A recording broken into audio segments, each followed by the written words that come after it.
Thank you all for being here today. I'm going to go ahead and introduce Mr. David H. Gonzalez. He is our United IZ Superintendent, and he'll go ahead and get started with this meeting, and then we will go from there. Good morning. I want to thank everybody for your time this morning. More than anything else, to commend you for the work you do on a daily basis for everybody's safety in our community.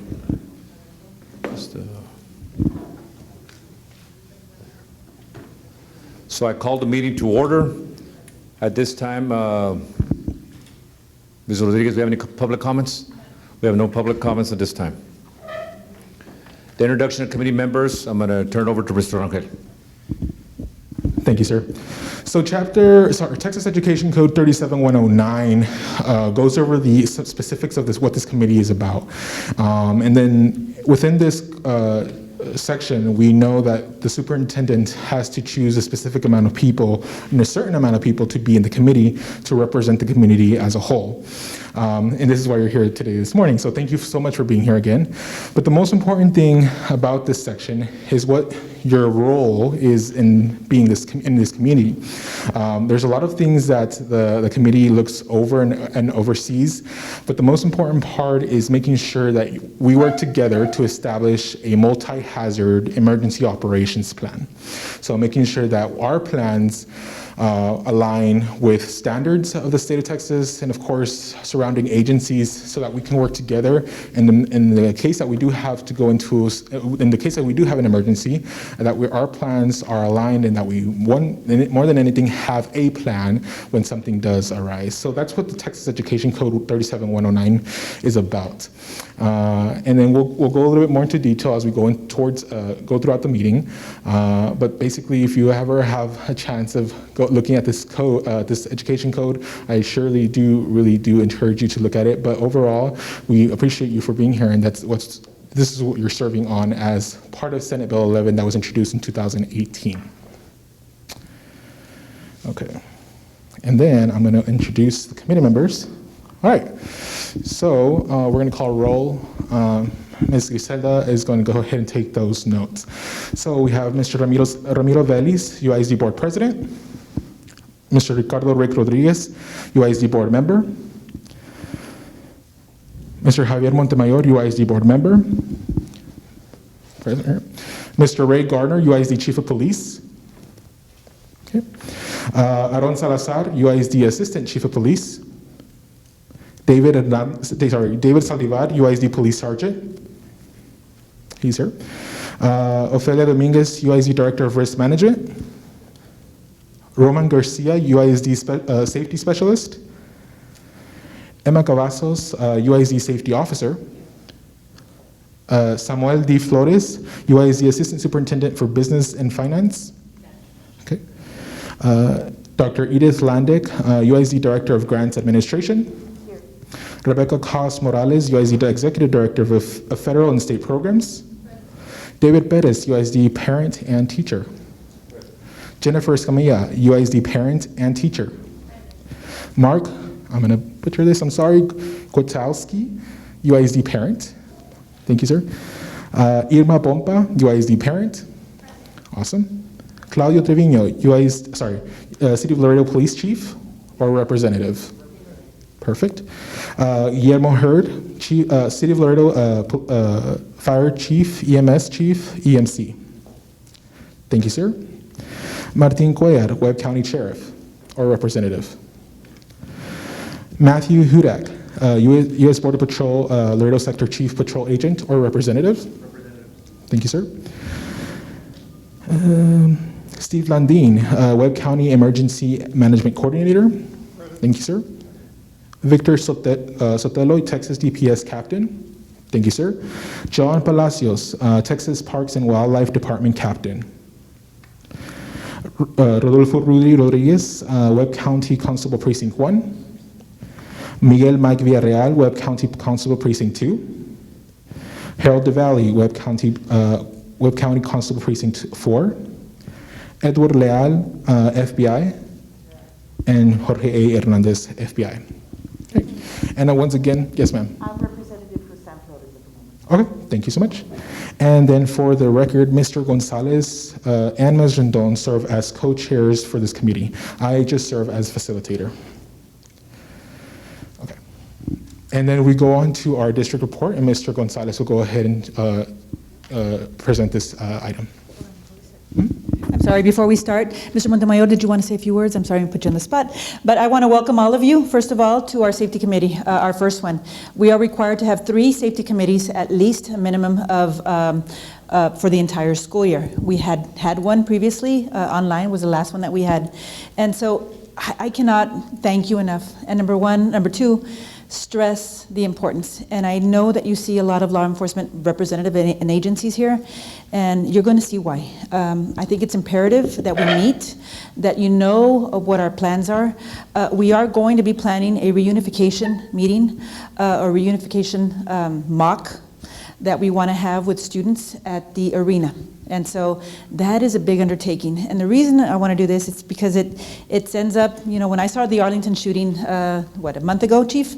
And you see the buses lined up along the highway.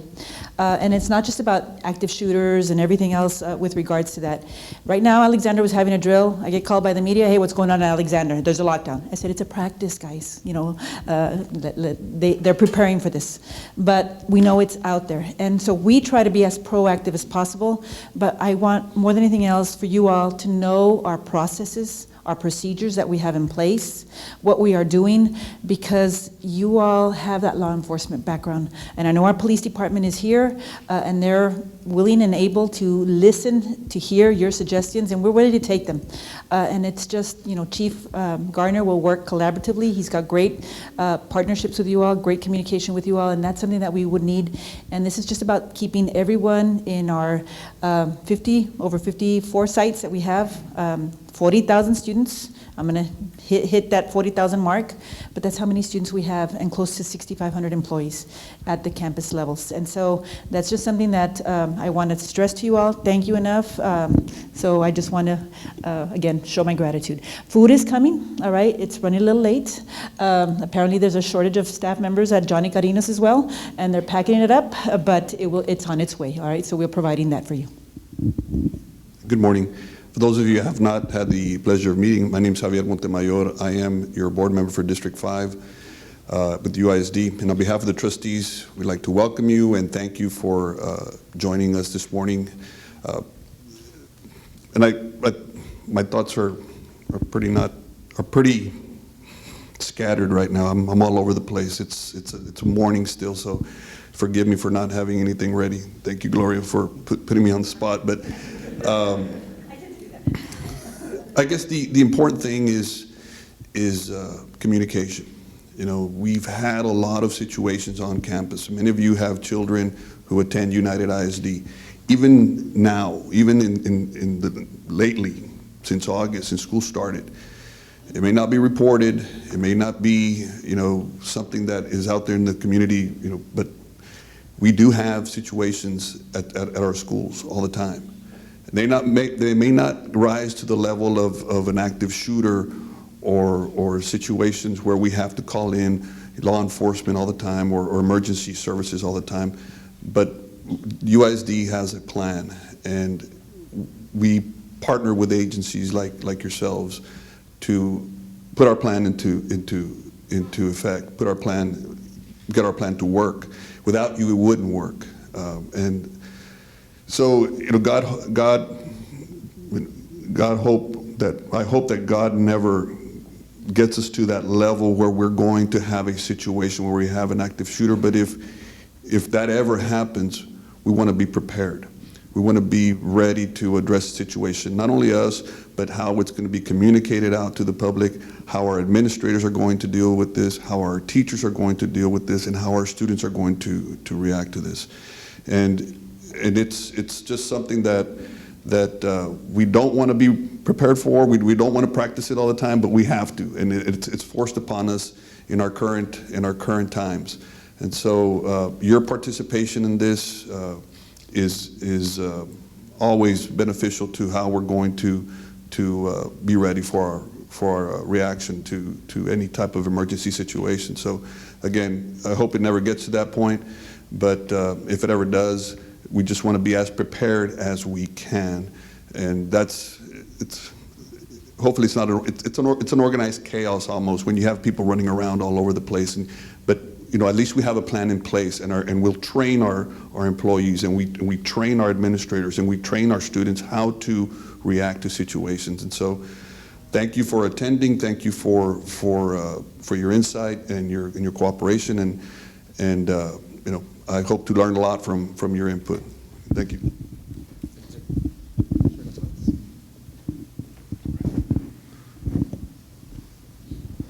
So real quickly, our city of the district, just in a nutshell, currently we have about 39,000 students enrolled at UISD. Of the 39 students enrolled, 2,000 are being or have been provided remote instruction. We have our House Bill 4545. I know Ms. Lesa's here, pretty well ongoing, and our social emotional learning curriculum, we've got it off the ground. It's solely for the betterment of our students. Obviously, we've been having multiple issues with our students as far as social emotional coming back face to face. Last year, you may not know, but 95% of our students were doing their instruction remotely. So it's a big change for our students, big change for our teachers, for everyone. So this being a transition year, it's now multiplied by as far as how many more issues we have. Right now, we're looking at our safety. And I will tell you, the drills going on campuses, we're also having it in all departments.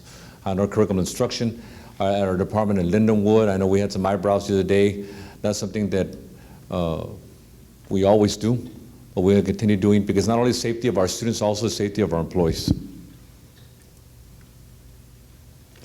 Going to go over the protocols, Mr. Duncan? Ms. Rendon? Going over the protocol, we're going to have our Deputy Superintendent, Gloria Rendon. Thank you. And again, thank you so much for being here. I'm not going to go into the details of our protocols. I think everybody knows what our protocols are, but I would like to share with you all that this week, we only have 9 active cases, 40,000 students, 9 active student cases, 3 employee active cases. So we're doing good. And I'm going to knock on wood somewhere, not to jinx that or anything else. We know we're expecting a surge right after the holiday period, so we're encouraging mask wearing, even though we can't force it. We will continue to recommend that. And as I was being interviewed right now, we continue to provide and partner with the City of Laredo, partner with other private VARA Gateway for vaccines for the 5 to 11-year-olds. And so we're out and about. However, the demand for that vaccine has surpassed the supply. And so we were expecting about 6,000 vaccines this week. As I know, I only have about 1,500, not 6,000. And so we continue to provide and promote. We are providing boosters also for our individuals and our community members and our employees as well. So I just want to touch base with you with some things that maybe you don't see in our campus setting. So we have increased ventilation in our classroom and buses. So what they did is they opened up the HVAC system so that we can get more circulation of air into our classroom. So it was a little bit more humid in the classrooms, but it was okay. So 22 kids in a classroom, 1 adult. It was fine, and it's worked. We, of course, increase sanitizing facilities and common areas. And just like everywhere else, guys, we also have a shortage of staff members. And so a lot of the times the students are responsible for cleaning along with their teachers. I'll give you an example. One campus today has allocated 10 custodians. They have 7, and 2 of them will be leaving this week, so they'll be down to 5. And so we cannot increase with the custodial staff, so we're asking everybody to kind of pitch in and contribute to that cleanliness of the facilities. We have continued to place hand sanitizing products. We recommend the use of face masks. We have, and I got to remove that MERV filter because it's not hospital grade, but just advanced higher efficiency filters in the school HVAC systems as well in all departments. We are looking at procuring UVC lights for germicidal lamps for all HVAC systems, and that's something that is being procured as we speak. It'll be a good 8 to 9 month process by the time we implement and put those all into the HVAC systems. And so it's a light that goes in after everybody leaves, and it will kill all the viruses and all the germs off of any setting in the classrooms. We do have partitions on student desks. I have walked into a few classrooms. Some are there, some are not. Some are getting really comfortable not having those particular partitions there. We have alternative eating sites, and I know that was probably done within the first 2 weeks of school, Chief Hurd. We were preparing for this, and then we get the little, okay, let's change it up a little bit. So instead of bringing in 1,000 students to eat in the cafeteria, we looked at band halls, we looked at hallways, outside eating, and trying to spread our students to keep some social distancing in our campus settings. And of course, we continue to provide vaccines. We do have an employee vaccination rate of 95%. So I was asked right now what our vaccination rate is for students. I don't have that information because I can't ask. And we know that a lot of other students went outside of our community to get vaccinated. But if I had to shoot for something, I probably, for the 12 and over, I would probably say about 60% that we're looking at. And we did receive from our ESSER funds some allocations of $127 million. This is where we have looked to allocate those particular funds. And so you see the learning acceleration, it had to be at least 20% was for the learning loss that we have experienced. High quality instructional materials, wraparound services, family engagement, and there you see what we have done, technology and infrastructure. We continue to work on those hotspots, our internet connectivity. When I go out into the county, Rio Bravo, El Cenizo area, those Mexican towers are so much more powerful than ours, guys. I don't know why, but everything bounces off Telcel. And so we're still trying to get some internet connectivity there. And then of course you look at the safety, and I hone in on that because that's where you see the $50.4 million upgrades to improve air quality, the COVID prevention and mitigation strategies that we have used. All of our nurses who work after hours from 3:30 till about 8 o'clock at night, that's how we're paying the COVID teams, and our nurses who are going out to inoculate our community members and our students as well. And so these are some of the germicidal projects that we're doing, the UVC lights. We are also trying to get some additional outdoor seating, so we have ordered tables for outdoors as well, and we are looking at equipping those particular air filtration systems on the left, and even our water fountains, y'all. We have to adjust everything because we don't want the students, mouth to spout in that sense. So we're bringing in some readapting, remodifying our water. What are those called? Water fountains, our water fountains as well. So all of those times 54 facilities. And so you know that that's expensive. When you look at the health support grant, we also got school health support grant, $800 million to Texas allocations, and I'm glad Edie Landick is here. She's our director of grants, and so she's been instrumental in allocating and applying for these particular funds for our school settings as well. And then we have different vendor approved TEA through our Texas Education Agency, and 1.6. That means we didn't get all of that, but it was available to us across the state level as well. And then Mr. Rangel, who's our safety manager, in case he didn't introduce himself, is reviewing Senate Bill 11, and it's quick. And I'll go ahead and introduce individuals who came in. Mr. Rick Rodriguez, UISD board member, who walked in. And then I have Mr. Aaron Salazar, Assistant Chief of Police, and Mr. Enrique Rangel, Assistant Superintendent for Facilities and Construction. Of course, also Ms. Emma Lessa, Associate Superintendent for Curriculum and Instruction, and of course, Mr. Jaime Garcia, UISD Attorney. Okay. So, an overview of Senate Bill 11. Senate Bill 11 was introduced soon after what happened in Santa Fe. So, Senate Bill 11 was basically like, okay, you need to look into your safety protocols and your procedures and see what are you doing right and what you're doing wrong, what you need to fix. And so, the Senate Bill 11 basically has these pillars attached to it. Basically, that we have to look into mental health resources. The implement policies integrating trauma-informed practices. We had to create a multi-hazard emergency operations plan. We have to have a comprehensive, safe, and supportive school program.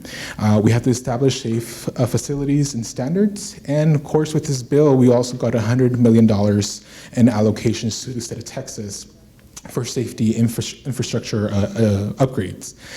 So basically, the bill had a bunch of pillars that we have to follow. And this is one of the reasons why you're here today. And we thank you for that again. So now we will transition into closed session. And because we're going into closed session, none of the media is allowed to be in this meeting. So we'll give the media about 3 minutes to please leave this building. Yes, you can just shut it off.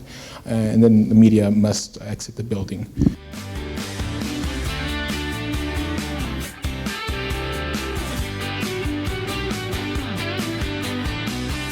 do it at Sames, yes, sir. Yes, we would need to update our MOUs. We have them, but we just need to update them, things like that.